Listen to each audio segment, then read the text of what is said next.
مرة كده كنت باتفرّج على فيلم، بعد كده شُفت بطل الفيلم مثلًا أو حد في الفيلم عادي، راح لدكتور نفساني، بعد كده تقوم سائل نفسك هو الدكتور النفساني ده حاجة بجد يعني، هو بيعملوا إيه يعني، إيه لازمتهم في الحياة أصلًا؟ أو فوقك من السؤال بتاع لازمتهم في الحياة إيه دي، لإن هو سؤال سهل شوية، عادي ممكن الناس تعبانة وبتاع بتروح،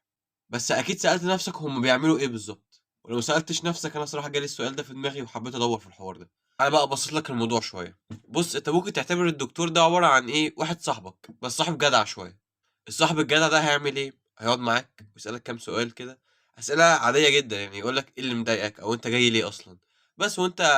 كواحد صاحبه هتقعد تحكي له بقى كل حاجة. الفرق إن صاحبك اللي هو الدكتور ده أمّا ييجي تحكي له، عكس صاحبك ممكن ما مش هيحكم عليك بطريقة إن هو واحد عارفك أو واحد مثلًا إيه، هيخيب بأمله فيك في حاجة أنت عملتها مثلًا وِحشة، فهو ما كانش متوقع منك كده، هو حد أصلًا متوقع منك إن أنت جاي عامل حاجة كده فاهم، وواحد نظرته للحياة كبيرة شوية عن البني آدم الطبيعي، لإن هو شاف كتير، غير إنه شاف كتير هو درس في الموضوع وفاهم فيه، وهو عامةً في الحياة مثلًا أو مشاكلك عامةً، الحل بتاع أي مشكلة بتبقى إن أنت بتدوّر في الحقيقة بتاعة المشكلة دي إيه، يعني مثلًا لو أنت عندك مشكلة حصلت معيّنة وعملت فعل معيّن،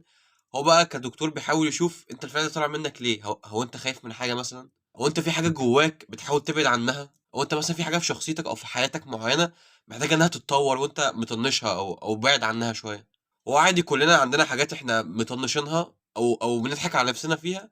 أو إحنا عارفينها بس يعني عمرك ما صارحت نفسك. لأ، هو أنت لمّا بتروح له هو غصب عنّك بيخلّيك تصارح نفسك في المشاكل اللي عندك دي، ويطلّع معاك حلول ليها.